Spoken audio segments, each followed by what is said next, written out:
I'm Victoria Richardson, 29, and I just had the wedding of my dreams without my sister there to witness it. 24 years ago, when I was just 5 years old, my sister Claire thought it would be hilarious to cut off all my hair while I slept, leaving me looking like a mangy dog right before school pictures. Our parents laughed it off as sibling. Fun, but that moment taught me exactly where I stood in my family.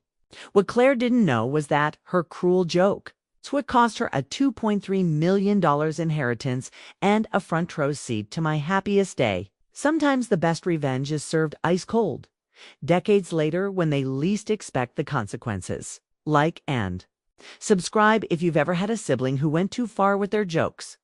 Let me take you back to September 15th, 1999. I was 5 years old, practically vibrating with excitement about school picture day. I had spent the entire evening before carefully picking out my favorite purple dress with tiny flowers, the one. That made me feel like a princess. Mom had promised to curl my hair in the morning, those perfect ringlets I'd seen in the Sears catalog. I remember falling asleep that night, running my fingers through my long, silky hair that reached halfway down my back. It was my pride and joy, the one thing about myself that I absolutely loved. Mom always said I had inherited Grandma's beautiful hair, thick and golden brown with natural highlights that caught the sunlight.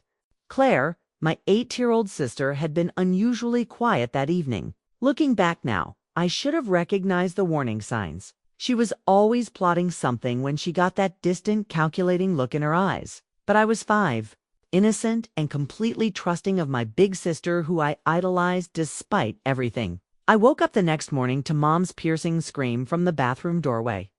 "Victoria? Oh my God! Victoria, wake up!" The panic in her voice jolted me from sleep instantly.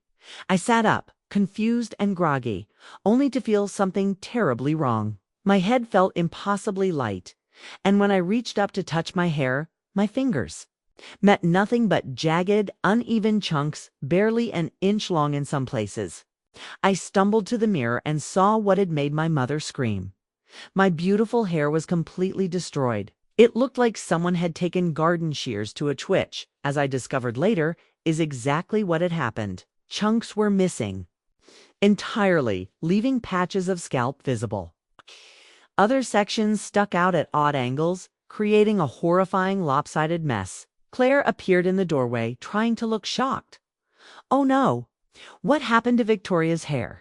But I caught the tiny smirk she couldn't quite hide, the gleam of satisfaction in her eyes. Even at 5, I knew she had done this to me. "It was just a joke," she said when confronted, shrugging with that infuriating casualness that would become her trademark. Hair grows back. My parents' reaction was the first real betrayal, though I wouldn't understand it fully until years later. Instead of being horrified by Claire's deliberate cruelty, they treated it like a harmless prank gone wrong. "Oh, Claire." Mom sighed, not even raising her voice. "You shouldn't have done that." Dad actually chuckled. "Well, at least it's just hair. It'll grow back before we know it. Just hair, just hair." As if my tears meant nothing. As if my devastation was silly and childish. The school pictures that day were a nightmare. While other children smiled proudly in their carefully chosen outfits, I sat there looking like I'd been attacked by a lawnmower. The photographer tried to be kind, angling my head to hide the worst of the damage, but nothing could disguise what had been done to me. When the pictures came back weeks later, that image became the permanent record of Claire's cruelty and my parents' indifference. Every time someone opened our family photo album, there I was, 5 years old, trying to smile through my humiliation. My butchered hair, a stark reminder of how little I mattered in my own family. The hair incident wasn't an isolated event. It was just the most dramatic example of what had been happening my entire life. Looking through our family photo albums years later, the evidence was undeniable. Claire's baby book was thick, filled with every milestone, every first word, every adorable moment carefully documented and preserved. My baby book had exactly 3 entries: birth, first steps, and first day of kindergarten.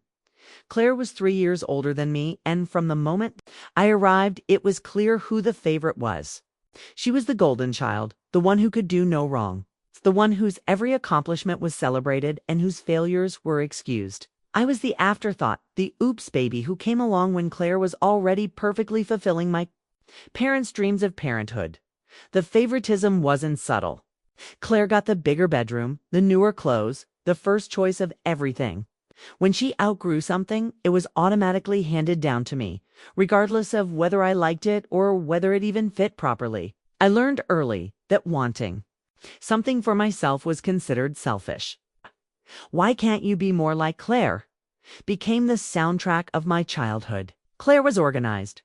I was messy. Claire was social. I was too shy. Claire was creative. I was too serious. Every comparison was designed to highlight my shortcomings rather than celebrate any of my strengths. The pattern of excusing Claire's behavior while punishing mine started early. When Claire broke something, it was an accident. When I broke something, I was being careless. When Claire hit me, I had probably provoked her. When I defended myself, I was being aggressive. The double standard was so consistent that I began to believe I really was the problem child they painted me to be. Claire learned to weaponize this favoritism with surgical precision. She would provoke me until I reacted, then run crying to our parents about how mean I was being to her. By the time I tried to explain what had really happened, I was already branded as the aggressor making excuses for my bad behavior. "Victoria, apologize to your sister right now," became another familiar refrain. It didn't matter what Claire had done to provoke this situation.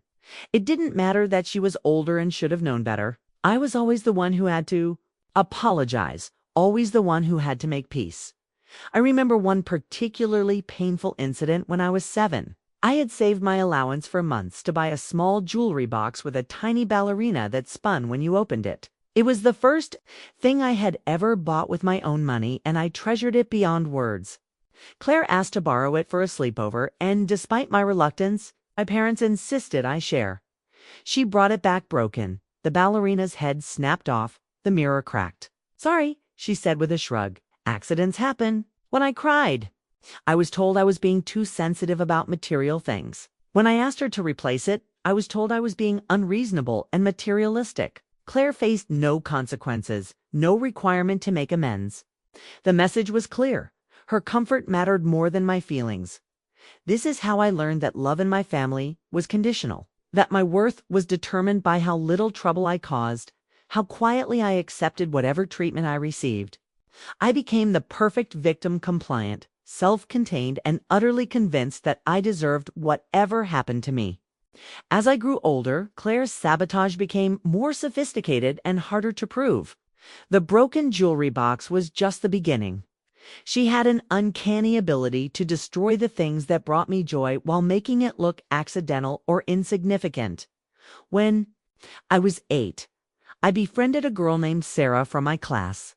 For the first time, I had someone who seemed to genuinely like me, who wanted to spend time with me outside of school. We would play together at recess, share our lunches, and make plans for weekend play dates. I was happier than I had been in years. Claire noticed immediately. She started inserting herself into our conversations, showing up wherever Sarah and I were playing, gradually working her way into our friendship. At first, I was excited. My big sister wanted to spend time with me and my friend, but slowly I began to notice changes. Sarah started canceling our plans. She seemed uncomfortable around me at school. She stopped sitting with me at lunch. When I finally worked up the courage to ask what was wrong, she looked at me with a mixture of pity and disgust. "Claire told me about your problems," she said, quietly, "about how you lie all the time and steal things.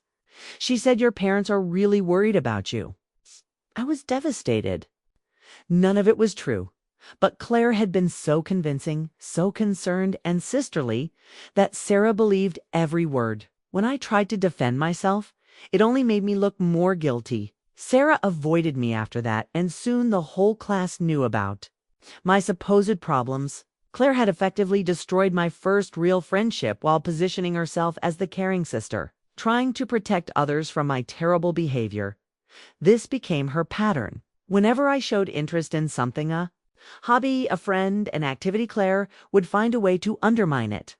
She told my piano teacher I had been practicing on a broken piano at home, which explained why I was struggling with rhythm.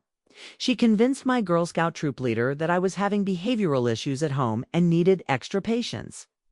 She told potential friends that I was jealous of her and said mean things about them behind their backs. The most insidious part was how she framed these interventions as concern for my well-being. She was just trying to help me, she would say. She was looking out for me. She was protecting others from my unstable behavior. And because she was older, more articulate, and had our parents' complete trust, everyone believed her. At home, the destruction was more direct.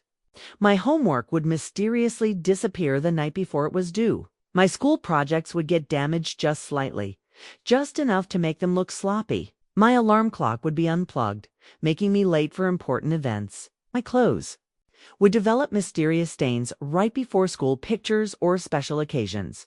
Each incident by itself seemed minor, easily explained away as accidents or my own carelessness. But together they created a portrait of a troubled, unreliable child who couldn't be trusted with responsibilities or friendships. I began to doubt myself, wondering if I really was as problematic as everyone seemed to think. The breaking point came when I was 9. I'd been working for weeks on a science project about butterflies, carefully mounting specimens and writing detailed descriptions. It was the first assignment I had ever been truly proud of, and I was excited to present it to my class. The night before the presentation, I found it destroyed. The butterflies were crushed, the poster board was torn, and my carefully written notes were scattered and damaged. Claire claimed she had accidentally knocked it over while cleaning her room, even though my project had been safely stored in my own room with the door closed. When I broke down crying, my parents' response was predictable.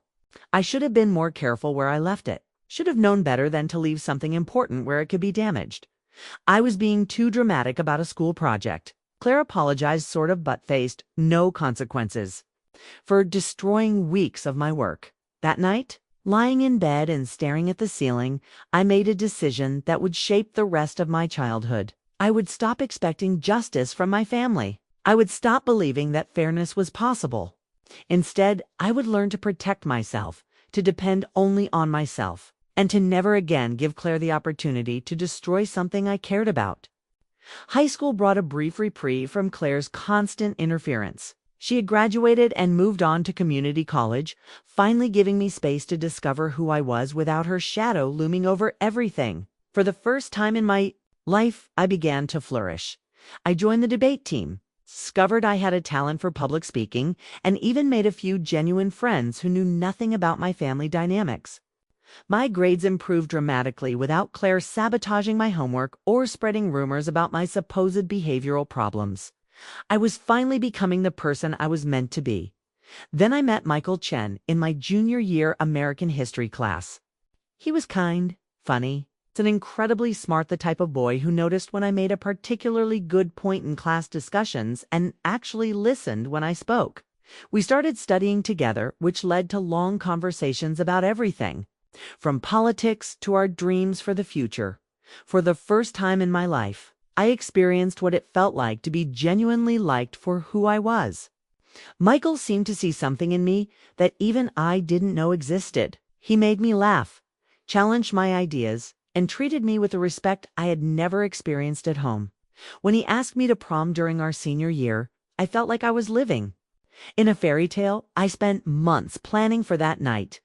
I saved every penny from my part-time job at the local bookstore to buy the perfect dress, a deep blue gown that made me feel elegant and confident.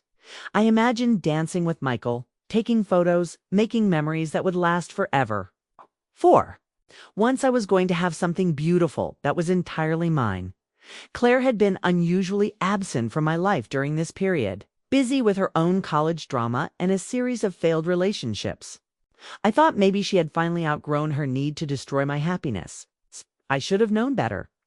3 days before prom, she came home for a surprise visit.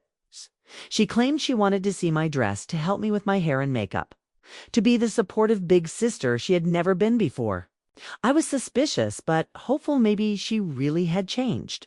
The night before prom, I went to bed excited and nervous, my dress hanging carefully in my closet, my shoes polished, everything ready for the perfect evening. I woke up to my mother's scream for the second time in my life, though this time I knew immediately what I would find.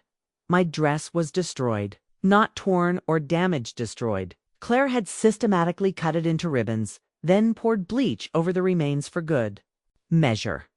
The beautiful blue fabric that had made me feel like a princess was now nothing but chemical stained. Rags scattered across my bedroom floor. Claire's explanation was as casual as always. She had been trying to hang it up properly and accidentally knocked over her nail polish remover, which had bleach in it. Then, in trying to clean it up, she had made things worse. She was so sorry. It was just an accident. My parents' response was equally predictable. These things happen. Insurance might cover it. Maybe I could find another dress at the last minute. Why was I being so dramatic about one night? Prom wasn't that important. Anyway, but it was important to me. More than that, Michael was expecting to meet my family when he came to pick me up. I couldn't explain why I wouldn't be going without revealing the truth about Claire. And I had spent so many years covering for my family's dysfunction that I didn't know how to stop. I called Michael that morning and lied. I told him I was sick, that I had food poisoning and couldn't go. I could hear the disappointment in his voice, his genuine concern for my well-being, his offer to come over and take care of me. The kindness in his voice made the lie even more painful. He tried to reschedule, to plan another special evening for us. But the damage was done. I had broken his trust by lying, and I was too ashamed to tell him the real reason: our relationship. Limped along for a few more weeks before quietly dying, killed by my inability to be honest about my family and my own lack of faith. Think that anyone could love me despite them. Claire got exactly what she wanted. Once again, she had destroyed something precious to me while emerging completely unscathed. And once again, I was left to deal with the consequences alone, wondering if I would ever be allowed to have something beautiful that she couldn't take away. College acceptance letters arrived in March of my senior year, and with them came my first real taste of validation. I had applied to 12 schools, knowing my grades were excellent, but uncertain whether anyone would see past my family's perception of me as the difficult child. The thick envelope from Northwestern University felt like a miracle in my hands, not just an acceptance, but a full academic scholarship. I remember sitting in our kitchen staring at the letter that would change my life. For the first time, an institution had looked at my achievements and deemed them worthy of investment. Someone believed in my potential enough to pay for my education. I felt a surge of pride and possibility that I had never experienced before. My parents' reaction was characteristically lukewarm. "That's nice, dear," my mother said, barely looking up from her crossword puzzle. "I hope you're not planning to major in anything impractical." Claire's response was more telling. She had graduated from community college with mediocre grades and was working part-time at a retail store while living at home. The contrast between our academic achievements was stark, and for once, even our parents couldn't pretend otherwise. "Northwestern is so pretentious," Claire sniffed. "You'll probably hate it there. Those rich kids will eat you alive." But I didn't hate it. I thrived. For the first time in my life, I was surrounded by people who valued intelligence, curiosity, and hard work. My professors noticed my contributions to class discussions. My classmates respected my opinions. Nobody knew about my family dynamics or my supposed behavioral problems. So I was free to be exactly who I was. I majored in business with a focus on technology and entrepreneurship. While my classmates were partying on weekends, I was in the library or the computer lab, teaching myself programming languages and developing business plans for imaginary companies. I wasn't antisocial. I had friends and enjoyed college life, but I was driven by a hunger for success that my family had never understood. During my sophomore year, I developed a simple app that helped students track their study habits and connect with study groups. It started as a class project, but when other students began using it and word spread across campus, I realized I might have created something valuable. By the end of the semester, students at 3 other universities were using my app. I was careful not to mention this success to my family. Past experience had taught me that sharing my accomplishments only gave Claire ammunition to use against me. Instead, I quietly incorporated a small business, began learning about intellectual property law, and started developing more sophisticated applications. The app's success taught me something crucial. When I was free from my family's interference, and negativity, I was capable of remarkable things. I wasn't the problematic, unreliable person they had convinced me I was. I was intelligent, creative, and hardworking. I just needed to be in an environment where those qualities were valued rather than undermined. During winter break of my junior year, I made the mistake of mentioning my business ventures to my family. I thought enough time had passed that maybe they would be proud of my accomplishments. I was wrong. Within hours of my confession, Claire was on the phone with our extended family, spinning stories about my get-rich-quick schemes and expressing concern about my unrealistic expectations. She painted me as delusional and irresponsible, chasing fantasies instead of focusing on my studies. When I tried to show them actual revenue reports and user statistics, they dismissed them as fabricated or exaggerated. My father suggested I was probably involved in something illegal. How else could a college student make real money? My mother worried that I was neglecting my education for silly dreams. Claire's coup de grace came when she called my academic advisor, expressing sisterly concern about my focus on business ventures instead of my studies. She suggested that my family was worried about my priorities and wondered if the school could provide guidance to help me refocus on academics. The meeting with my advisor was humiliating. I had to explain that my business ventures were actually enhancing my education, that my grades remained excellent, and that my family's concerns were unfounded. Fortunately, my academic record spoke for itself, but the incident taught me a valuable lesson my family would never support. My success because it threatened their narrative about who I was supposed to be. I returned to school that spring with a new resolve. I would continue building my business, but I would keep my family completely out of it. They didn't deserve to know about my achievements, and I didn't need their validation to succeed. From that point forward, I began building two separate lives. My real life, where I was successful and respected, and my family life, where I continued to play the role of the disappointing daughter they expected me to be. Graduation from Northwestern opened doors I hadn't even known existed. My student apps had caught the attention of several tech companies, and I had multiple job offers before I even walked across the stage. I chose a position at a mid-software company in Chicago, partly because it was far enough from home to maintain my independence, but close enough to visit family when absolutely necessary. My starting salary was $85,000 more, money than anyone in my family had ever made. But I kept this information to myself. As far as they knew, I was struggling in an entry-level position, barely making ends meet. This fiction allowed me to avoid the constant requests for financial help that I knew would come if they understood my real situation. The tech industry suited me perfectly. My colleagues valued results over politics, innovation over tradition. The meritocracy was refreshing after a lifetime of family dynamics where merit meant nothing. Within 6 months, I had led a successful project that saved the company $2 million annually. Within a year, I was promoted to senior developer with a substantial raise while I was building my career. Claire was struggling through a series of personal and professional disasters. She had dropped out of a 4-year university after one semester, claiming the coursework was irrelevant to real life.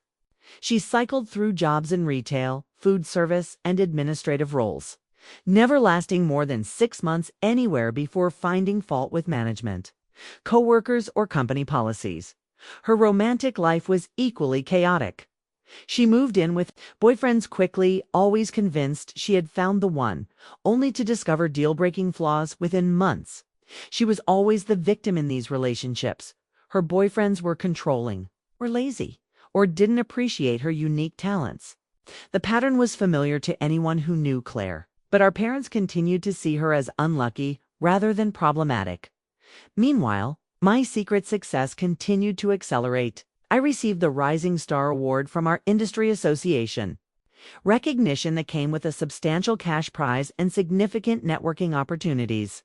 I was invited to speak at conferences, consulted on major projects, and headhunted by larger companies offering even more impressive packages. The award ceremony was a beautiful evening. My first real taste of professional recognition. I wore a stunning black dress, networked with industry leaders, and gave what I was told was an inspiring speech about innovation and perseverance. The award itself was a gorgeous crystal sculpture that now sits in my office, a reminder of what I could achieve when I was free to be myself. I never told my family about the award. I couldn't bear the thought of Claire finding a way to diminish it, or my parents treating it as less important than one of Claire's minor accomplishments. Instead, I celebrated alone, taking myself to an expensive dinner and reflecting on how far I had come despite them. The requests for money started gradually. Claire would call with emergencies. Her car needed repairs. Her rent was late. She needed money for job interview clothes. My parents would follow up with guilt-inducing conversations about family responsibility and helping those less fortunate. "Claire is really struggling," my mother would say. "You know, she's not as academically gifted as you are. The least you can do is help her when she's in trouble." I would send small amounts, $200 here, $500. They're always accompanied by lectures from my parents about being more generous and understanding. They had no idea that these significant sacrifices represented less than I spent on a typical weekend, but I maintained the fiction that I was stretching myself financially to help. The irony was crushing. I was succeeding beyond my wildest dreams, earning more money than I knew what to do with, being recognized as a leader in my field, and I had to hide it all from the people who should have been most proud of me. Instead, I was expected to subsidize the lifestyle of the sister who had spent 20 years undermining everything I tried to accomplish. By my third year in the industry, I had accumulated substantial savings and was considering my next career move. Several startups had approached me about joining as a co-founder or early employee, offering equity stakes that could potentially make me wealthy if the company succeeded. But I'd learned to be strategic about opportunity. Rather than jumping into someone else's vision, I began developing plans for my own company. I had identified gaps in the market, accumulated the technical skills to address them, and built a network of potential investors and advisors. My family remained completely unaware of these developments. As far as they knew, I was still the struggling entry-level employee who occasionally sent Claire modest financial assistance. This deception had become second nature, a protective barrier that allowed me to build the life I wanted without interference from people who had never supported my dreams.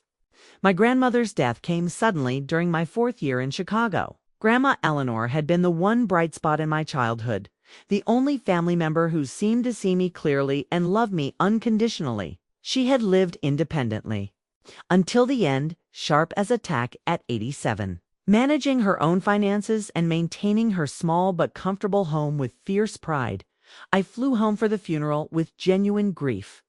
Grandma Eleanor had been my refuge during the worst of Claire's childhood terrorism, the one person who would listen to my side of the story and believe me.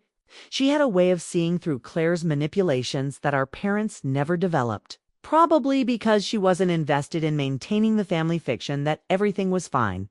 The will reading took place 3 days after the funeral, in the office of Grandma's longtime attorney, Mr. Patterson. The whole family gathered: my parents, Claire, myself, and a few distant relatives I barely knew. I expected a small inheritance, maybe a few $1,000s, and perhaps some of Grandma's jewelry. What I didn't expect was to learn that my grandmother had been far wealthier than anyone realized. Her modest lifestyle had hidden substantial investments and savings accumulated over decades of careful money management.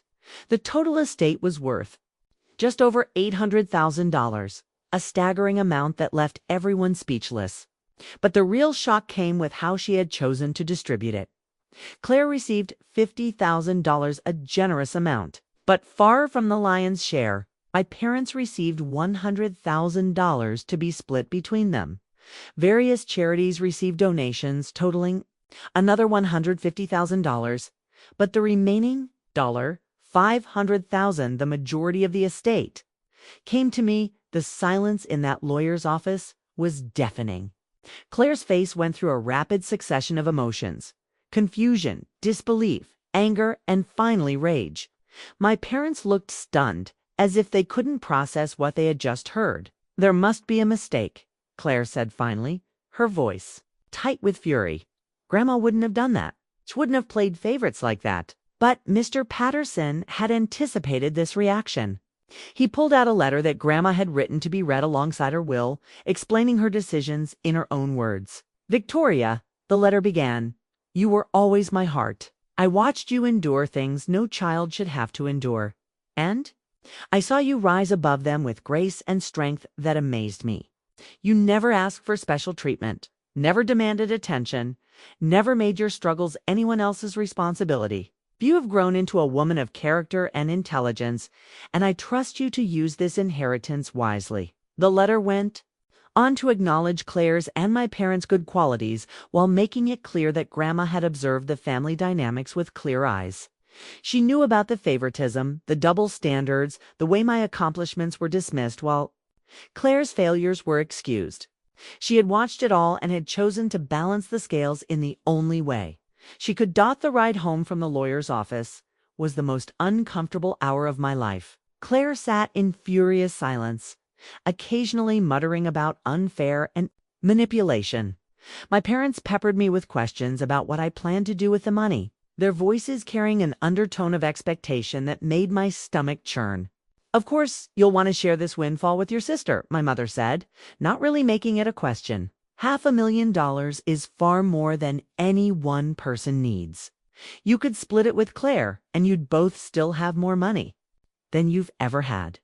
"Grandma clearly wasn't thinking straight at the end," my father added. "She probably didn't remember how close you and Claire have always been. I'm sure she would want you to do the right thing here." The pressure began, immediately and intensely. Phone calls several times a day, impromptu visits, carefully orchestrated family gatherings where the conversation always turned to my responsibility to share. Claire herself alternated between tearful pleas about her financial struggles and angry accusations about my selfishness and greed.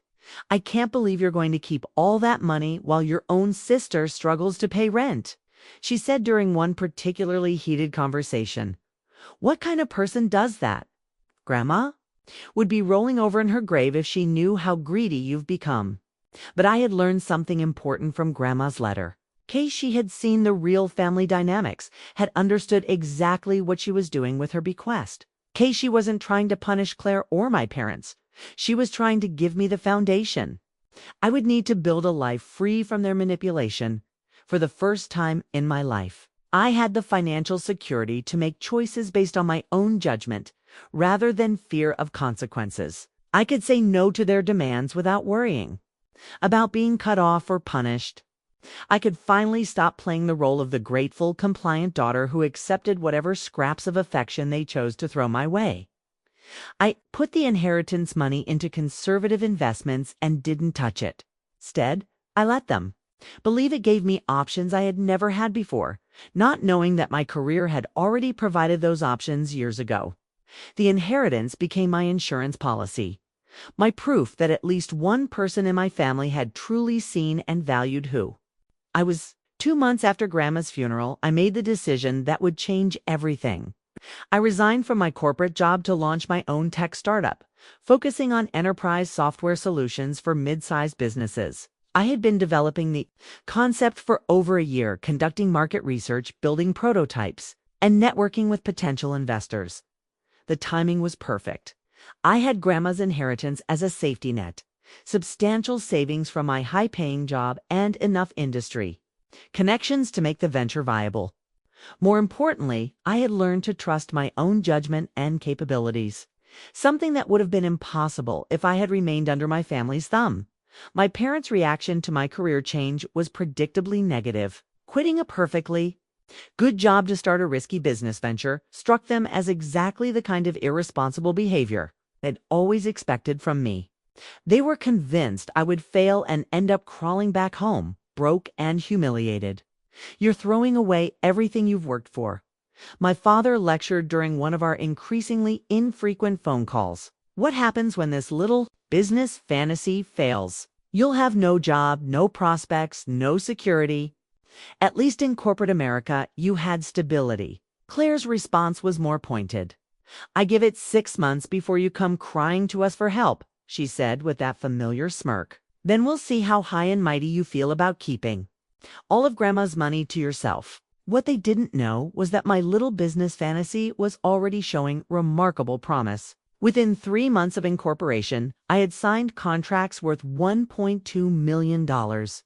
Within 6 months, I had a team of 8 employees and was actively negotiating with venture capital firms interested in providing growth funding. The software we developed filled a genuine market need. Small and medium businesses needed enterprise-level tools but couldn't afford enterprise-level prices or complexity. Our solutions provided 80% of the functionality at 30% of the cost, with implementations that took weeks instead of months. As word spread about our success, industry publications began featuring our company in articles about innovative startups. I was invited to speak at major conferences profiled in business magazines, and recognized as one of the region's 40 under 40 business leaders. Each accolade felt like vindication for every time my family had dismissed my capabilities. But I kept all of this success hidden from them. As far as they knew, I was struggling to get my little business off the ground, barely making ends meet. Possibly on the verge of failure. This deception required careful management screening my mail when I visited home, being vague about work details, maintaining my modest appearance when around them. Meanwhile, Claire's own life continued its downward spiral. She had been fired from her retail job for chronic lateness and poor customer service. Her latest boyfriend had moved out after she maxed out his credit cards without permission. She was living back at home, sleeping in her childhood bedroom. Dependent on our parents for basic necessities, the requests for financial help became more frequent and more desperate. Claire needed money for a security deposit on a new apartment. She needed money for a car repair that would help her get to job interviews. She needed money for professional clothes that would make a good impression. Each request was accompanied by elaborate justifications and emotional manipulation, where family became the constant refrain. Family helps family. You're being incredibly selfish by hoarding all that money while your sister suffers. I would send modest amounts, $300 here, $500. They're always accompanied by my own financial limitations. I portrayed myself as barely scraping by, making sacrifices to help despite my own struggles. The irony was exquisite. I was becoming wealthier by the month while they believed I was on the verge of poverty.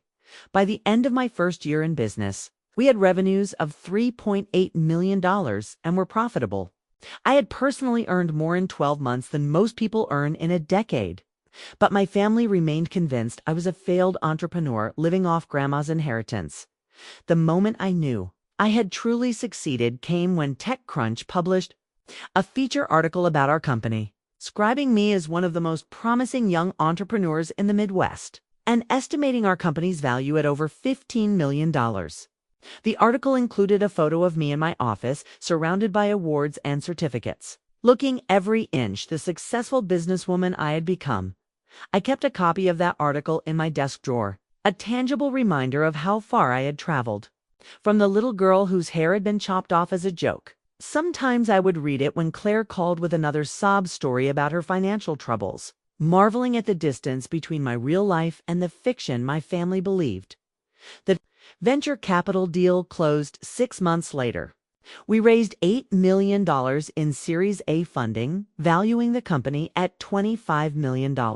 My personal stake was worth just over $2.3 million on paper, making me a legitimate millionaire for the first time. Combined with my other investments and savings, my net worth had crossed into territory I had never imagined possible. But none of this changed how I interacted with my family. If anything, I became more careful about maintaining the illusion of struggle. The greater my actual success became, the more important it was to keep them believing I was still the failing disappointment they expected me to be. I met David Castellano at a networking event for young professionals in Chicago. He was an architect who had recently started his own firm, specializing in sustainable residential design. What caught my attention wasn't his obvious success or striking good looks, it was the way he listened when other people spoke, asking thoughtful questions and showing genuine interest in their answers. We talked for hours that night about everything from green building practices to our shared love of obscure documentaries. David had an easy confidence that came from being comfortable with himself. something I found both attractive and foreign. He didn't need to prove anything to anyone, didn't seem to carry the emotional baggage that had shaped so much of my own. Personality. Dating David was a revelation. He came from a family that actually functioned, parents who had been happily married for 35 years, siblings who genuinely enjoyed each other's company, Sunday dinners where conversation flowed naturally without underlying tensions or hidden agendas. Watching his family interact was like observing an alien species. They actually seemed to like each other. David's mother, Maria, welcomed me warmly from our first meeting. She asked about my work with genuine curiosity, remembered details from previous conversations, and never once made me feel like I was being evaluated or judged. His father, Antonio, shared stories about starting his own construction business decades earlier, treating me as an equal despite our age difference. But it was the dynamic between David and his two sisters that really amazed me. They teased each other good-naturedly, celebrated each other's successes without resentment, and offered support during difficult times without keeping score. There was no golden child, no scapegoat, no toxic competition for parental attention. Your family is incredible, I told David after one particularly lovely Sunday dinner. I had no idea families could actually be like that. He looked at me with concern. Like what, normal? I realized then how much my own family dysfunction had shaped my expectations. What David considered normal mutual respect, genuine affection, unconditional support felt miraculous to me. After 6 months of dating, David wanted to meet my family. This was the moment I had been dreading since our relationship began. How could I explain the toxic dynamics without sounding bitter or damaged? How could I prepare him for Claire's inevitable attempts at sabotage? I postponed the meeting as long as possible, making excuses about scheduling conflicts and family drama. But David was persistent, and eventually I ran out of reasonable delays. We planned a weekend visit home, with the understanding that we would stay in a hotel rather than with my parents. The dinner was set for Saturday evening at my parents' house. I spent the entire week beforehand coaching David on what to expect, trying to prepare him without revealing the full extent of my family's dysfunction. Claire can be a bit much, I warned him. She's going through a rough patch right now, so she might seem a little desperate for attention. My siblings are all attention hogs too. David laughed. I'm sure we'll be fine, but I knew this would be different. Claire had been unusually interested in my relationship with David, asking pointed questions about his job, his family, his financial situation. I could practically see the wheels turning in her head as she calculated how to use him against me. The evening started well enough. My parents were on their best behavior, clearly impressed by David's good manners and professional success. Claire arrived 20 minutes late, making a dramatic entrance in a dress that was far too revealing for a family dinner. She immediately focused all her attention on David, asking him detailed questions about his work, complimenting his appearance, laughing too loudly at his polite responses. I watched her deploy every manipulation tactic I had seen her use over the years: the wide-eyed innocent act, the damsel in distress routine, the subtle undermining of my own contributions to the conversation. Victoria never told us how handsome you are, she said, placing her hand on his arm during dessert. She's always been so secretive about her personal life. We were starting to think she was making you up. David handled her advances with polite but firm boundaries, clearly uncomfortable with her inappropriate behavior. When she suggested they step outside to see the garden the two of them, he declined gracefully and suggested we all go together. Actually, I think Victoria and I should head back to the hotel, he said, checking his watch. We have early plans tomorrow. The ride back to the hotel was quiet. I was mortified by Claire's behavior and terrified that David would decide my family was too much drama to deal with. When we finally reached our room, I started apologizing before he could say anything. I'm so sorry about Claire, I began. She's not usually that obvious about Victoria, David interrupted gently.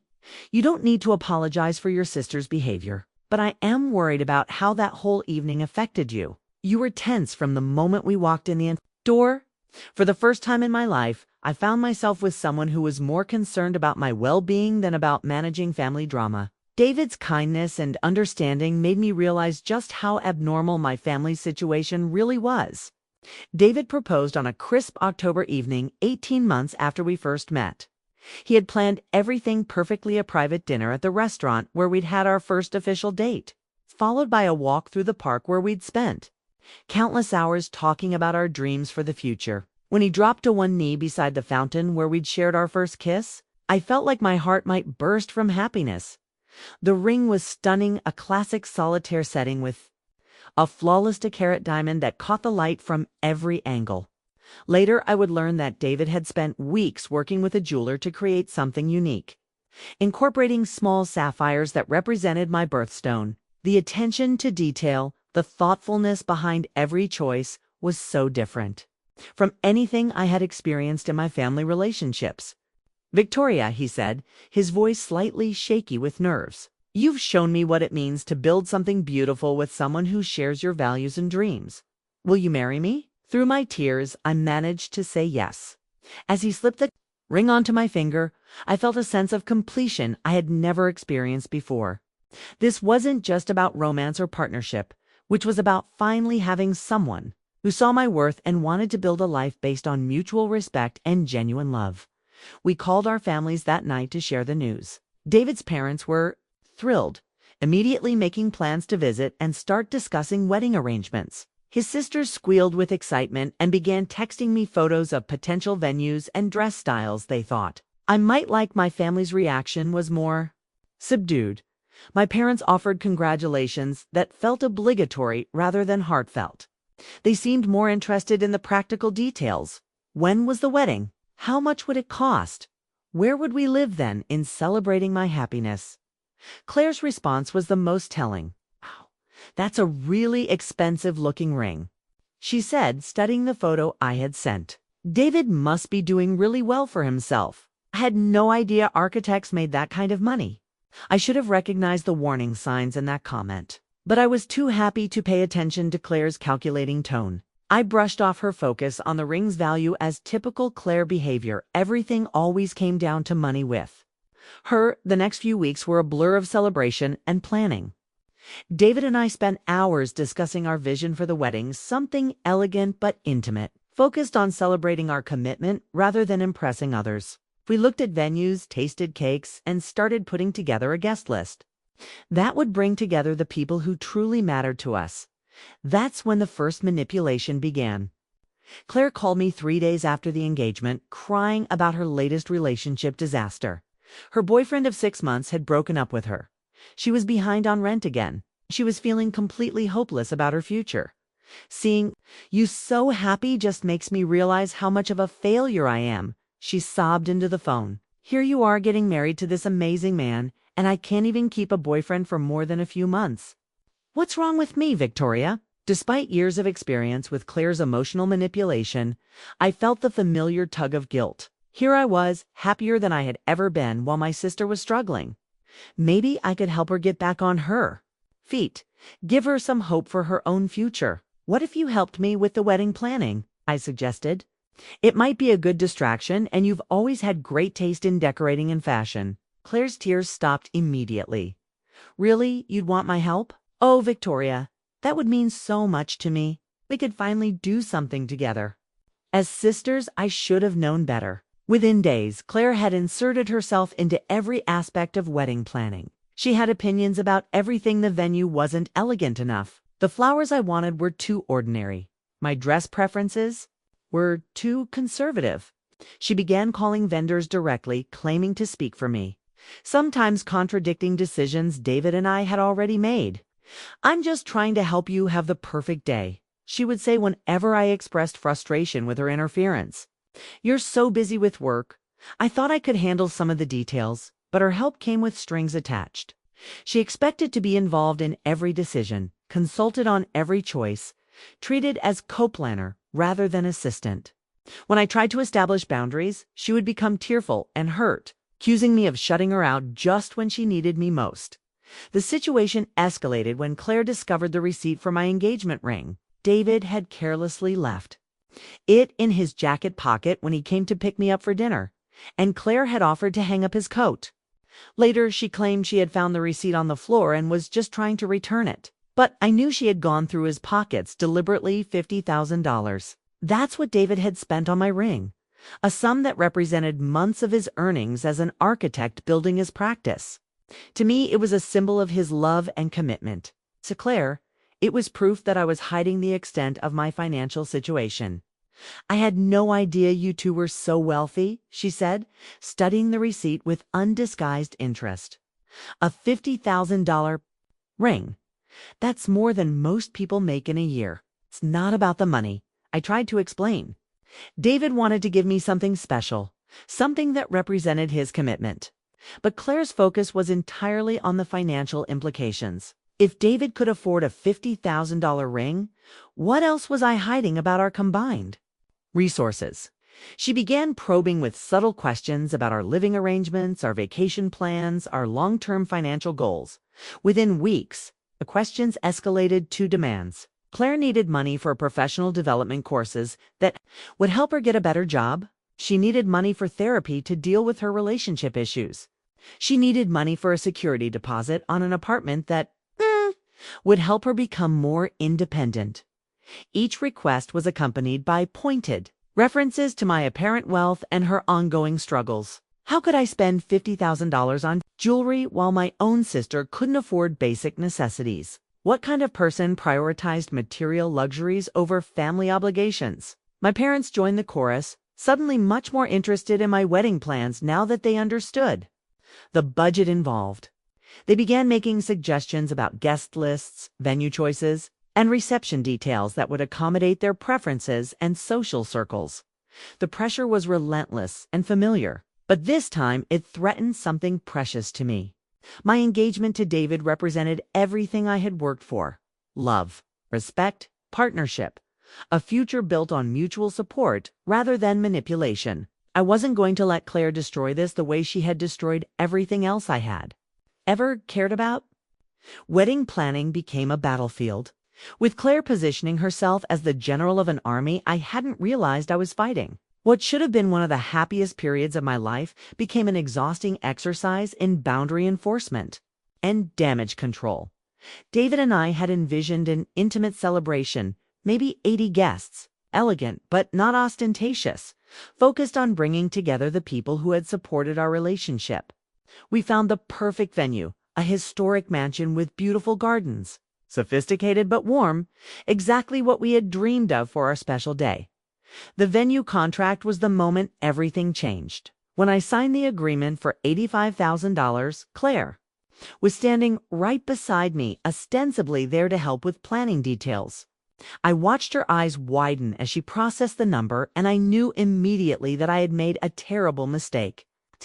"I gave $5,000. She whispered loud enough for the venue coordinator to hear. For one day, the judgment in her voice was unmistakable, but it wasn't about the expense. It was about the revelation of what David and I could afford. In Claire's mind, the venue cost confirmed that we were wealthy enough to solve all her problems, if only we were generous enough to do so. Within hours, my phone was ringing. Claire had called our parents, our extended family, and several of her friends to share the shocking news about my wedding budget. The story grew with each telling by the time it reached my aunt. I was apparently spending $200,000 on a single day while my sister struggled to pay rent. "I don't understand how you can justify such extravagance," my mother said during a tense phone call. That money could change Claire's entire life. You could pay for her to go back to school, help her get a real career started, give her the foundation she needs to succeed.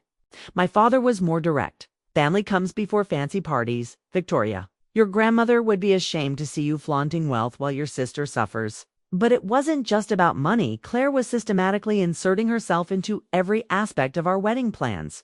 She had somehow obtained the contact information for all our vendors and was calling them directly with updates and clarifications that often contradicted decisions David and I had made.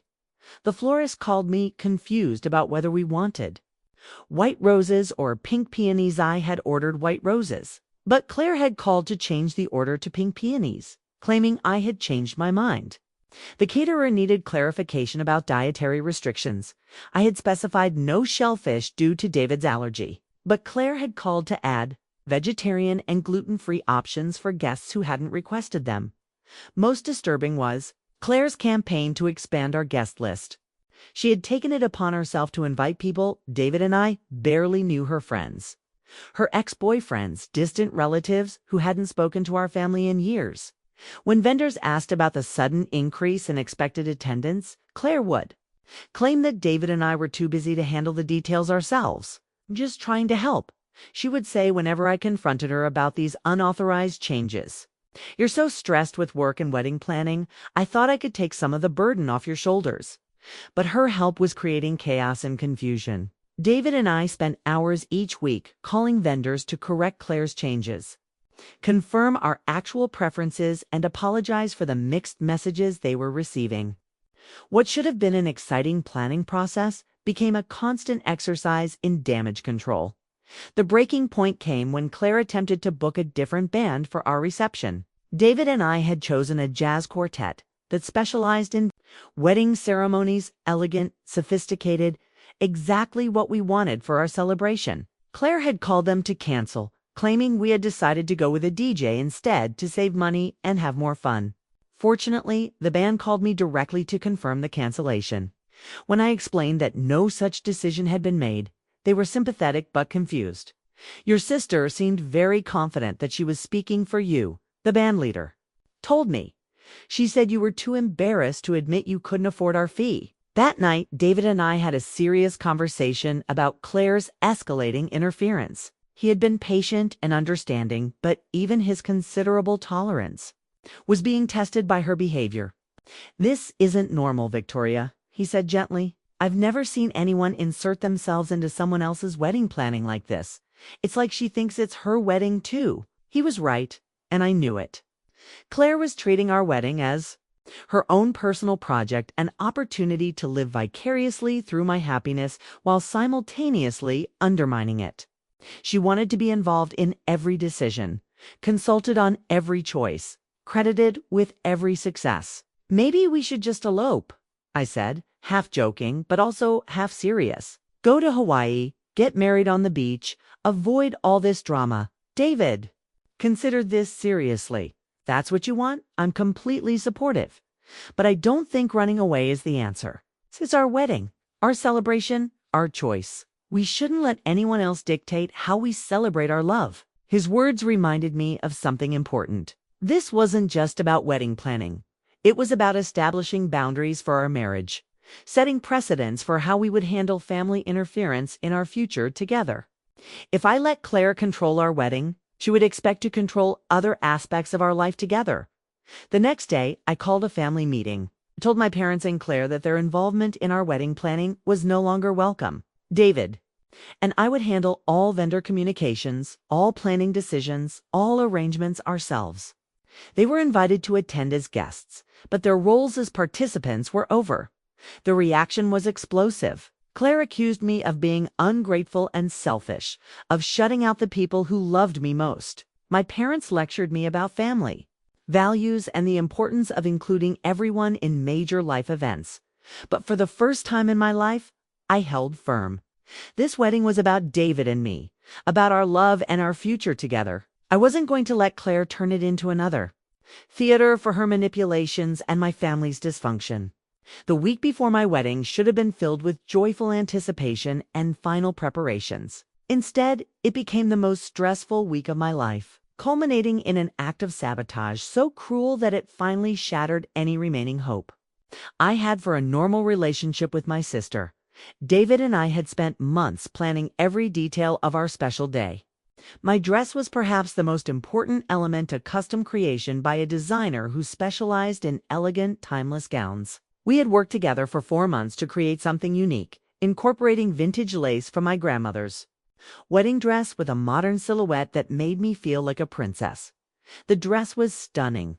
Ivory silk with delicate beadwork, a fitted bodice that flowed into a full skirt, sleeves of antique lace that had been carefully restored and integrated into the design. When I tried it on for the final fitting, even the normally composed seamstress had tears in her eyes. "You look absolutely radiant," she said. "This dress was made for you." I had been so careful with it, keeping it in a special garment bag in my apartment, away from any possibility of damage. The wedding was Saturday. The dress hung in my closet like a promise of the happiness that awaited me. Tuesday night, Claire called me in tears. She had been evicted from her apartment and needed a place to stay for a few days while she figured out her next move. Despite everything that had happened, despite all the warning signs, I couldn't bring myself to turn away my sister when she claimed to be desperate. Just for a few nights, she pleaded. I'll sleep on the couch. I won't be. Any trouble? I just need somewhere safe to stay while I sort this out. Against my better judgment, and despite David's obvious concern, I gave her my spare key. She moved in Wednesday evening with a single suitcase and a story about landlord harassment that explained her sudden homelessness. I wanted to believe her, wanted to think that maybe this crisis would finally motivate her to get her life together. Thursday and Friday passed without incident. Claire was unusually helpful, offering to run errands and assist with last-minute wedding preparations. She seemed genuinely excited about the wedding, asking to see my dress, complimenting my choices, even offering to help with my hair and makeup on the morning of the ceremony. Saturday morning, I woke up early, too excited to sleep. My wedding day had finally arrived. David and I had planned to spend the morning apart, following the tradition of not seeing each other until the ceremony. My bridesmaids were coming over at 10 to help me get ready, and we had reserved the entire day for pampering and preparation. I went to my closet to check on my dress one final time before my bridesmaids arrived. I wanted to see it hanging there, waiting for me, a tangible symbol of the new life I was about to begin. The garment bag was hanging exactly where I had left it, but something felt wrong. The bag seemed oddly flat, less full than it should have been. With growing dread, I unzipped the protective covering. Inside was a nightmare. My beautiful dress had been systematically destroyed. The skirt was cut into ribbons, hanging in strips from the bodice. The delicate lace sleeves were shredded beyond repair. But the most devastating damage was the bleach stains that covered every inch of fabric, turning the ivory silk into a mottled, stained mess that looked like it had been attacked with chemicals. I stood there staring at the ruins of my wedding dress, unable to process what I was seeing. This wasn't accidental damage. This was deliberate, methodical destruction. Someone had spent time and effort to ensure that every part of the dress was completely ruined. Claire appeared in my bedroom doorway, drawn by my gasps of horror. When she saw what I was looking at, her face went through a rapid series of expressions: surprise, shock, and then what looked disturbingly like satisfaction. "Oh my God, Victoria!" she exclaimed, rushing to my side. "What happened? Who would do something like this?" But I had seen that flash of satisfaction before she composed her features into appropriate concern. I knew exactly who had done this and why. "You," I said quietly, my voice barely above a whisper. "You did this." Claire's denial was immediate and theatrical. "How can you say that? I would never. I can't believe you would accuse me of something so horrible. I was trying to help you get ready for your wedding." She spun an elaborate story about hearing noises during the night, about finding the apartment door mysteriously unlocked when she got up for water, about discovering the damage herself just moments before I did. She suggested that maybe one of my business competitors had done this, or perhaps a jealous ex-girlfriend of David's. But I wasn't listening to her lies anymore. I was remembering every destroyed possession, every ruined opportunity, every moment of joy that Claire had systematically crushed over the course of our entire relationship. The pattern was unmistakable, and this was simply the latest and most cruel iteration. My bridesmaids arrived to find me sitting on my bedroom floor, surrounded by the remains of my wedding dress, crying harder than I had ever cried in my life. Claire was still spinning her story about mysterious intruders and inexplicable vandalism, but my friends could see through her performance immediately. "We need to call the police," my maid of honor said firmly. "This is criminal destruction of property." "No," I said, finally finding my voice. "No police. I know exactly what happened here." The next few hours were a blur of phone calls and emergency planning. My bridesmaids performed miracles, contacting every bridal shop in the city to find anything that could work for a same-day wedding. We found a simple but elegant dress that fit well enough with minor alterations, and my day was saved by the incredible efforts of friends who truly cared about my happiness. But the damage to my relationship with Claire was irreparable. As I stood in my backup dress preparing to marry the man I loved, I made a decision that would define the rest of our relationship. Claire had finally gone too far. This wasn't a childhood prank or sibling rivalry. This was a deliberate attempt to destroy the most important day of my life. I was done making excuses for her behavior. Done accepting my family's gaslighting about her motivations. Done pretending that love and forgiveness could overcome this level of cruelty. When my parents called to ask what had happened, expressing concern about rumors of wedding drama, I told them everything. Their response was as predictable as it was infuriating. "I'm sure it was just an accident," my mother said. "Claire feels terrible about what happened. Maybe you left some cleaning supplies near the dress and they spilled. These things happen," my father added. "The important thing is that you found another dress and the wedding can go on as planned. Try to focus on the positive." But there was nothing positive about having your wedding dress destroyed by your sister's jealousy and malice. There was nothing accidental about the methodical way every inch of fabric had been cut and stained. And there was nothing forgivable about an act designed to cause maximum emotional damage on the most important day of my life. As I walked down the aisle that afternoon, wearing a dress that wasn't the one I had dreamed of, surrounded by friends who had rallied to save my day, I knew that this was the last time Claire would ever have the opportunity to hurt me. The morning after my wedding, while David and I should have been basking in newlywed bliss and preparing for our honeymoon, I was instead sitting in a lawyer's office making the most difficult decision of my life. The destroyed dress had been the final straw, but it was just the culmination of 24 years of systematic cruelty that I was finally ready to acknowledge. David had been incredibly supportive when I told him what I wanted to do. "Whatever you decide, I'm behind you completely," he said, holding my hand as we sat in his car outside the law firm. "You don't owe anyone access to your life, not even family members who consistently hurt you." The lawyer Patricia Chen specialized in estate planning and family law. She had seen cases like mine before, successful people who needed to protect themselves from toxic family members, who viewed them as personal ATMs rather than human beings deserving of respect and love. "I want to remove my sister from my will completely," I told her, surprised by how calm my voice sounded. "I also want to revoke her status as maid of honor, obviously, and make it clear that she's not welcome at any future family events I host." Patricia nodded professionally.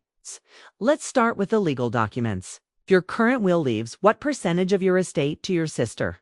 50%, I admitted, embarrassed by my own naivety. I had always assumed that family members should inherit equally, regardless of their behavior or their relationship with me. "And what is the current estimated value of your estate?" This was the moment I had to reveal the full extent of my financial success to someone outside my immediate circle. Approximately $2.8 million in liquid assets, plus my ownership stake in my company, which is valued at around $3 million. Patricia's eyebrows rose slightly. "So your sister currently stands to inherit approximately $2.6 million from your estate." Hearing it stated so plainly was shocking. Claire, who had spent our entire relationship undermining my happiness and sabotaging my success, was set to become a millionaire when I died, all because I had believed in some abstract notion of family loyalty that she had never reciprocated. "I want to leave everything to David, with provisions for any children we might have," I said firmly. "If something happens to both of us, I want the money to go to charity. Claire gets nothing." The legal process was surprisingly straightforward. Patricia drafted new documents that completely removed Claire from any inheritance considerations, established David as my sole beneficiary, and created a charitable foundation that would receive our assets if neither of us survived. By the end of the appointment, Claire had gone from inheriting millions to inheriting nothing. But the will was just the legal aspect of a much larger decision. I was choosing to end my relationship with my sister, to stop participating in the toxic family dynamics that had shaped my entire life, to finally prioritize my own well-being over some misguided sense of family obligation. The hardest part was accepting that this meant changing my relationship with my parents as well. They had enabled Claire's behavior for decades, consistently choosing to maintain family peace over protecting me from her cruelty. They had made it clear that they would always prioritize Claire's comfort over my well-being, always excuse her actions while holding me to impossible standards of forgiveness and understanding. "What about holidays and family gatherings?" David asked as we discussed the implications of my decision. "Are you prepared to be excluded from family events if they choose Claire over you?" I had been thinking about this question for days. Think I've been excluded from my family for my entire life, I realized. I've just been too afraid to admit it. They've never celebrated my successes, never protected me from Claire's attacks, never treated me like I was valuable in my own right. What exactly would I be giving up? The question hung in the air between us, and I realized that David understood something I had been refusing to see. My family had never functioned as a source of love and support for me. Instead, they had been a source of stress, guilt, and emotional manipulation that had shaped every major decision I had made. "I don't want our children to grow up thinking this is what family looks like," I said suddenly. "I don't want them to learn that love is conditional, that success should be hidden, that they have to accept cruelty from people who claim to care about them." David squeezed my hand. "Then we'll create the kind of family you deserved to grow up in. We'll show them what unconditional love actually looks like." That afternoon, I made the phone calls that would formalize my decision. I called my parents and Claire to inform them that I would no longer be participating in family gatherings, holidays, or events where Claire was present. I explained that I was tired of pretending that her behavior was acceptable, tired of being expected to forgive and forget actions that were deliberately designed to hurt me. The reactions were exactly what I had expected. My parents were shocked and disappointed, lecturing me about forgiveness and family values. They suggested that I was overreacting to what had been just an accident with my wedding dress, that I was letting one bad day destroy relationships that had lasted a lifetime. Claire's response was more calculated. She alternated between tearful apologies and angry accusations, between promises to change and threats about what this decision would cost me. She reminded me of family holidays I would miss, relatives who would side with her, the isolation I would face if I chose to cut myself off from everyone who loved me, but was no longer susceptible to these manipulation tactics. I had finally seen clearly that what my family called love was actually a complex system of control, designed to keep me compliant and available for exploitation. Real love, the kind I experienced with David and his family, didn't require me to accept abuse in exchange for belonging. As I hung up the phone after the last of these conversations, I felt something I had never experienced before: peace. For the first time in my adult life, I wasn't waiting for the next crisis, the next demand for money, the next act of sabotage disguised as sibling rivalry. I was free. Despite everything that had happened with my dress, my wedding day turned out to be absolutely perfect. Perhaps even more meaningful because of the challenges we had overcome to get there. Looking back now, I realized that having to fight for our celebration made it feel even more precious and authentic. The ceremony took place in the garden of the historic mansion we had chosen, surrounded by late spring flowers and the people who truly mattered to us. David's family had arrived early to help with last-minute preparations, treating me with the same warmth and support they would have shown their own daughter. My bridesmaids had transformed into an elite crisis management team, ensuring that every detail was handled flawlessly despite the morning's chaos.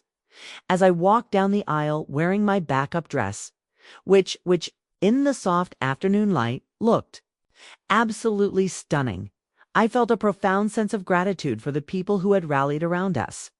These were the people who loved me unconditionally, who celebrated my happiness without reservation, who had dropped everything to ensure my wedding day was beautiful. David was waiting at the altar with tears in his eyes, and I knew he was thinking the same thing I was. We had made it through the test, proven that our love was stronger than any external drama that might try to derail it. When he took my hands and smiled at me, I felt like the luckiest woman alive. The ceremony itself was intimate and meaningful. We had written our own vows, promising to support each other's dreams, to create a family built on respect and genuine affection, to never let outside influences undermine the foundation we were building together. When David promised to protect our happiness from anyone who tried to damage it, I knew he was thinking about the morning's events, but the most symbolic moment came during the reception. As a deliberate choice, I had arranged for an empty chair at the head table with a small nameplate that read Claire Richardson. It wasn't meant as cruelty, it was meant as truth. So that empty chair represented the cost of choosing manipulation over love, cruelty over kindness, destruction over support.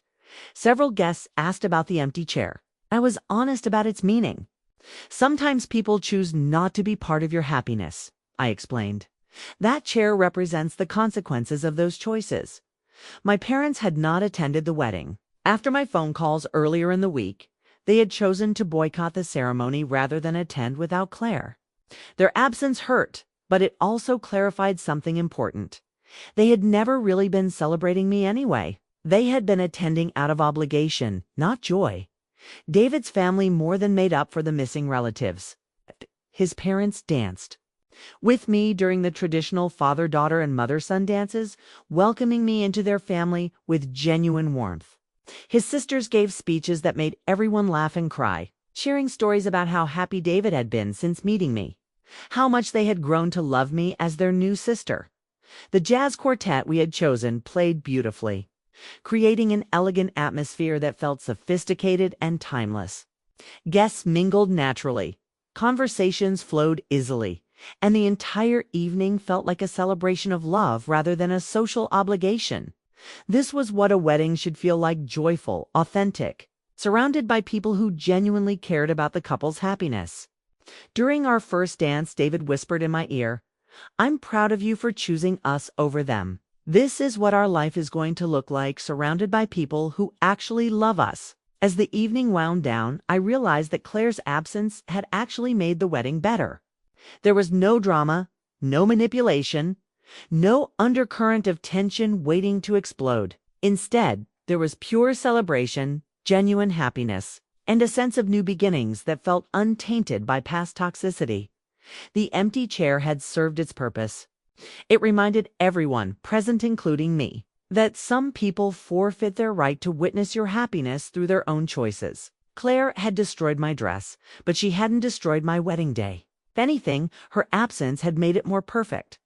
When David and I left for our honeymoon the next morning, I felt lighter than I had in years. I wasn't carrying the weight of family expectations, the fear of impending sabotage, or the guilt of enjoying success while others struggled. I was simply a newlywed woman embarking on a new life with a man who loved and respected me completely.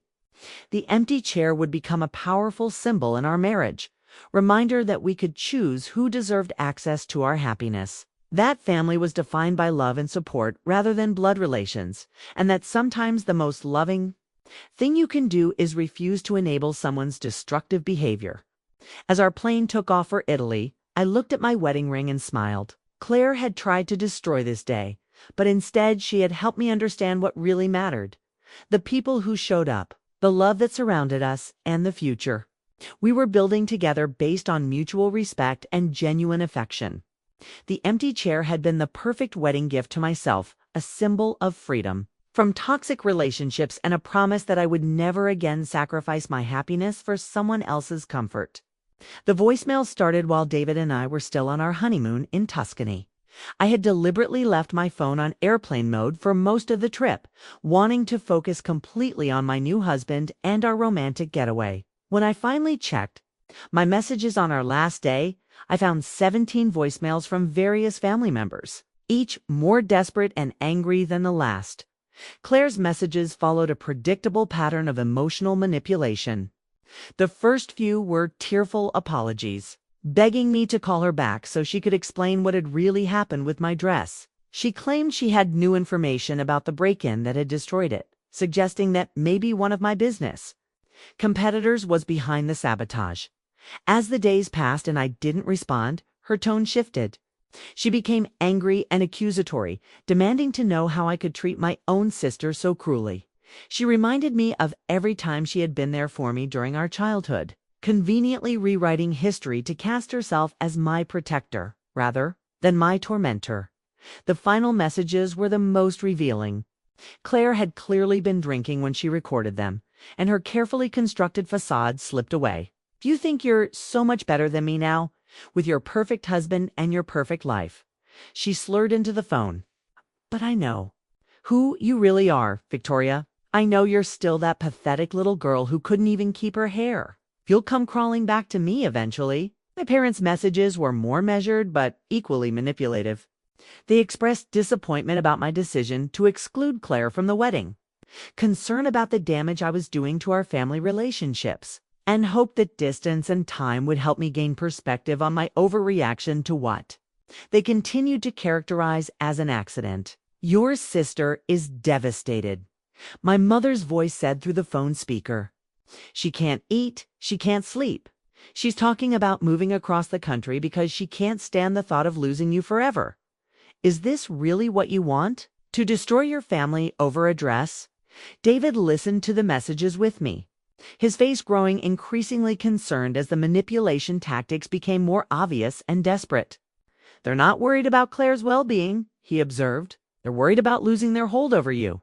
He was right. The family crisis wasn't about my sister's emotional distress. It was about their sudden realization that I was no longer available for exploitation. They had lost their reliable source of guilt trips, financial assistance, and emotional labor, and they were scrambling to restore the status quo. When we returned from our honeymoon, the campaign intensified. Extended family members who had never shown interest in my life before began calling to express concern about the rift I was creating. Aunts, uncles, and cousins who couldn't remember my birthday suddenly had strong opinions about family loyalty and forgiveness. The most painful call came from my grandmother's sister, Aunt Margaret, who was 92 and had always been kind. "To me, your grandmother would be so disappointed," she said sadly. "She always said family was the most important thing in life. How can you turn your back on your sister when she needs you most?" But I had Grandma's actual words written in her own hand in the letter that accompanied her will. She had seen the family dynamics clearly, had understood that Claire's behavior was deliberate and destructive, had chosen to support the grandchild who had shown strength and character rather than entitlement and cruelty. Claire escalated her tactics when emotional manipulation failed to work. She began showing up at my office building, claiming she needed to speak with me about urgent family matters. Security had to escort her out twice when she refused to accept that. I wouldn't see her. She contacted David's architectural firm, spinning elaborate stories about family emergencies and claiming that I was having some kind of breakdown that required intervention. David's partners were understanding when he explained the situation, but the intrusion into his professional life was deeply unsettling. Most disturbing was Claire's social media campaign. She began posting cryptic messages about family betrayal, sharing old photos of us as children with captions about how money changes people and success corrupts. She painted herself as the victim of my sudden wealth and arrogance, conveniently omitting any mention of her decades of sabotage and manipulation. Some mutual acquaintances reached out to me, confused by Claire's version of events. They had seen her posts about my betrayal and wanted to understand what had happened. These conversations were awkward, but ultimately clarifying. They helped me realize how effectively Claire had been controlling the narrative about our relationship for years. But for every person who believed Claire's victimization story, there were others who had witnessed her behavior firsthand. Several of my high school friends reached out to offer support, sharing their own memories of Claire's manipulations and expressing admiration for my decision to finally set boundaries. "I always wondered how you stayed so positive despite everything she put you through," one former classmate wrote. "You're inspiring for finally choosing yourself." The most challenging aspect of the fallout was the complete radio silence from my parents. After their initial barrage of guilt-inducing messages, they had apparently decided to cut me off entirely until I came to my senses and apologized to Claire. No calls on my birthday, no congratulations on my marriage, no acknowledgement of my existence, The silence was both painful and liberating. It hurt to realize that my parents' love had always been conditional on my willingness to accept Claire's abuse and subsidize her lifestyle. But it was also freeing to no longer wait for their approval or validation, to stop hoping they would finally see me clearly and choose to protect me. 3 months after the wedding, the harassment finally began to subside. Claire had apparently found a new boyfriend who was willing to support her financially, reducing her immediate need for crisis management from family members. My parents seemed to accept that I wasn't going to change my mind, at least not in the short term. The absence of their constant drama was remarkable. David and I could make plans without worrying about last-minute family emergencies. We could celebrate achievements without hiding our success. We could simply enjoy being newlyweds without constantly managing other people's emotional needs and financial crises. For the first time in my adult life, I experienced what it felt like to live without the constant background stress of toxic family relationships. The peace was extraordinary. 6 months after cutting contact with my family, I made a decision that would forever change the power dynamics between us. I was tired of living a double life, tired of hiding my success, tired of allowing their perception of me as a struggling failure to continue unchallenged. It was time for them to understand exactly who I had become and what they had lost by choosing Claire's comfort over my well-being. The catalyst came when Claire reached out through a mutual friend, claiming she was in desperate financial trouble and needed emergency assistance. According to the message, she was about to be homeless again, had no money for food, and was considering desperate measures to survive. My parents had apparently exhausted their own resources helping her, and were hoping I would reconsider my position for humanitarian reasons. The manipulation was so familiar, so predictable, that I almost laughed. Claire had been using variations of this same crisis story for years, always timing her emergencies to coincide with moments when she wanted something from me. But this time, instead of sending money or making excuses, I decided to respond with the truth. I spent the weekend preparing a comprehensive financial statement that detailed my actual net worth, my business success, and the real scope of what Claire had forfeited by destroying my wedding dress.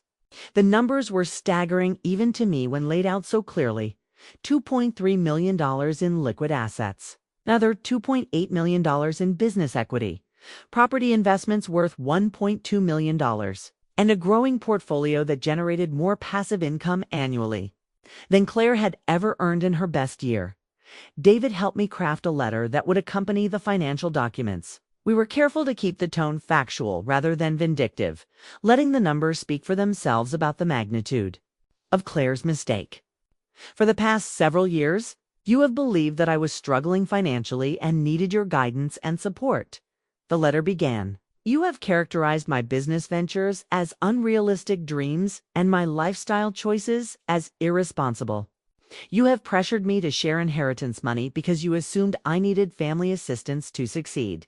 It's time you understood the reality of my situation. The letter went on to detail specific examples of their misconceptions and the actual truth behind each assumption.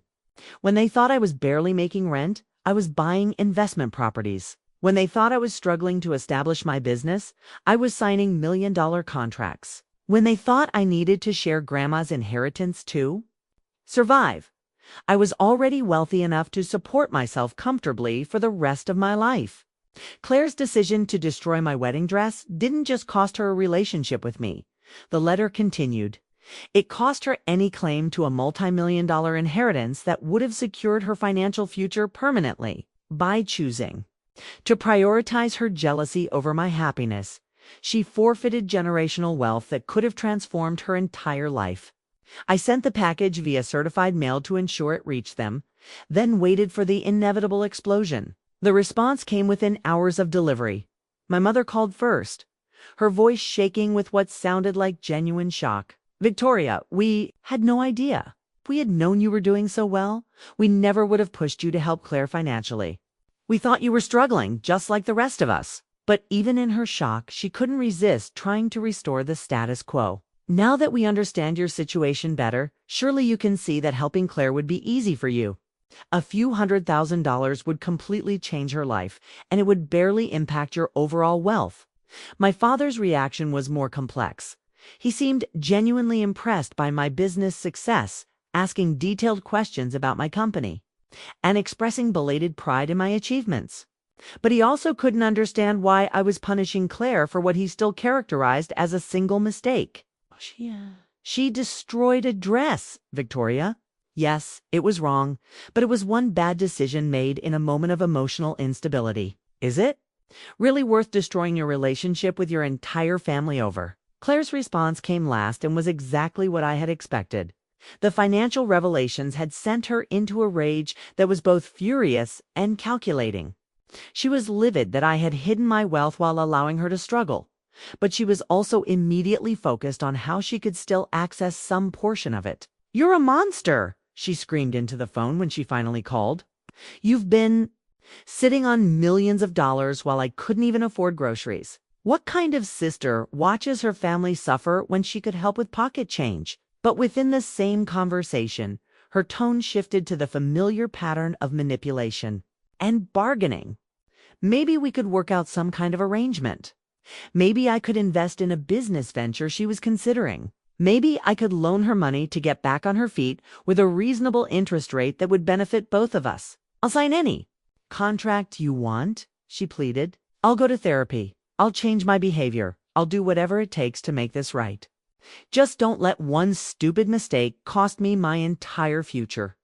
But that was exactly the point she was missing. The destroyed wedding dress wasn't one stupid mistake, was the culmination of a lifetime of deliberate cruelty and sabotage. It was the final act in a long pattern of behavior designed to diminish my happiness and undermine my success. The revelation of my wealth didn't change the fundamental dynamic between us. If anything, it made it worse. Now my family's interest in reconciliation was obviously motivated by money rather than love. They weren't sorry about how they had treated me. They were sorry about what their treatment was going to cost them. Financially, the most telling response came from my Aunt Margaret, who called to express amazement at my success and disappointment at my family's reaction to it. "Your grandmother always knew you were special," she said. "She would be so proud of what you've accomplished, and so sad that your own parents can't see past dollar signs to celebrate your achievements." Her words reminded me why I had made the right decision. My family had never valued me for my character, my intelligence, or my accomplishments. They had seen me as a resource to be managed, a problem to be solved, a source of financial assistance when needed. Even now, faced with evidence of my remarkable success, they couldn't simply be proud of me without calculating how it might benefit them. The financial revelation had served its purpose. My family finally understood the true scope of what Claire Splee had lost through her cruelty and what they had lost by consistently choosing her comfort over my well-being. But instead of inspiring genuine remorse or self-reflection, it had simply intensified their efforts to restore access to my resources. I was more convinced than ever that cutting them out of my life had been the right decision. 2 years have passed since I cut my biological family out of my life, and I can honestly say they have been the happiest, most peaceful years I have ever experienced. As I write this, I'm sitting in the home office of the beautiful house David and I bought together looking at a family photo that represents everything I always wished my childhood had been.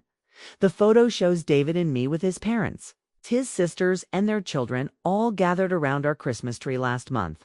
Everyone is laughing at something his nephew just said, and the genuine joy and affection in the picture is unmistakable. This is what family is supposed to look like: people who celebrate each other's successes, support each other through challenges, and create memories based on love rather than obligation. My business has continued to thrive beyond my wildest expectations. We've expanded internationally, landed several Fortune 500 clients. I've been featured on the cover of 2 major business magazines as one of the top entrepreneurs under 35. Each milestone feels sweeter because I can celebrate it openly, without worrying about family members who might try to diminish my achievements or exploit my success. The most remarkable change has been the absence of constant stress. I no longer wake up wondering what crisis will require my attention, What emergency will demand my financial assistance? What special occasion will be ruined by family drama? Instead, I wake up next to a husband who loves and respects me in a home we've created together. Looking forward to days filled with work I'm passionate about and relationships that nourish rather than drain me. David and I are trying to start a family of our own, and I'm excited about the prospect of raising children who will never question their worth, never have to hide their accomplishments, never have to choose between family loyalty and self-respect. Our children will grow up knowing that love is unconditional, that success should be celebrated, that healthy relationships are built on mutual respect rather than manipulation. I still think about Claire sometimes, usually when I read news stories about successful reconciliations between estranged family members. Part of me wonders if she has learned anything from losing access to generational wealth, if she has developed any insight into how her behavior affected our relationship, if she has grown as a person in the years since we've spoken. But these moments of curiosity are brief and don't inspire any desire to reach out. The silence from my biological family has been both consistent and telling.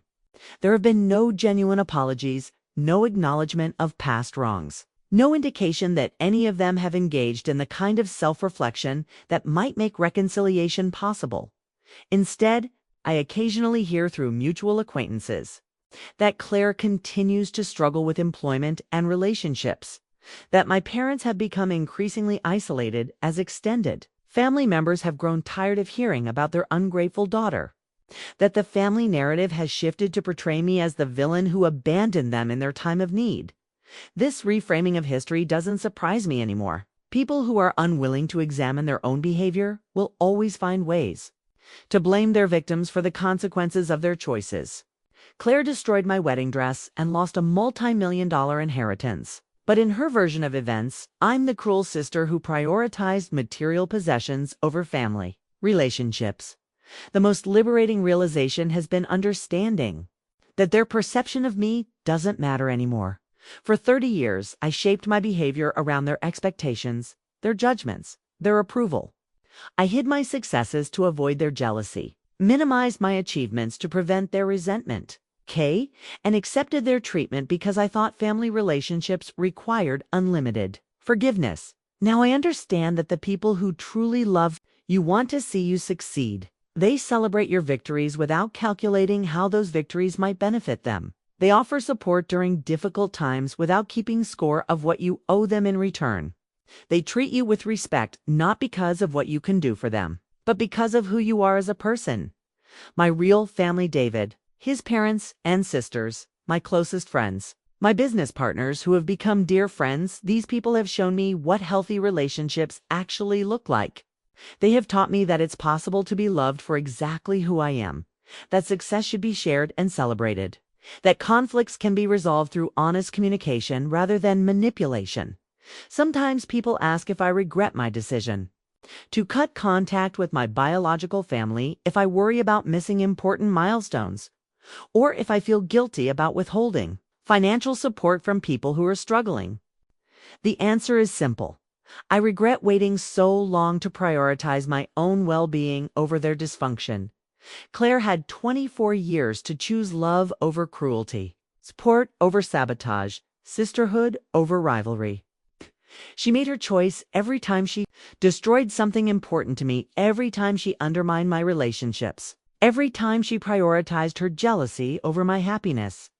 The destroyed wedding dress was simply the final example of a pattern that had shaped our entire relationship. My parents had 24 years to choose protection over enabling, fairness over favoritism, their daughter's well-being over family peace. They made their choice every time they excused Claire's behavior, every time they expected me to forgive without requiring her to change, every time they treated my pain as less important than her comfort. I didn't destroy our family relationships, simply stopped participating in the destruction of myself. As I finish writing this story, I can hear David downstairs preparing dinner for us and his parents, who are visiting for the weekend. Later tonight, we'll sit around the table, sharing stories, planning our summer vacation, discussing our hopes for the future. There will be laughter, genuine affection, The kind of unconditional support I spent my childhood dreaming about. Tomorrow morning, I'll wake up grateful for the life I've built, the love I've found, and the strength I discovered when I finally chose myself over toxic family loyalty. The little girl whose hair was cut off as a joke has grown into a woman who refuses to accept cruelty disguised as love. And that woman is finally truly happy.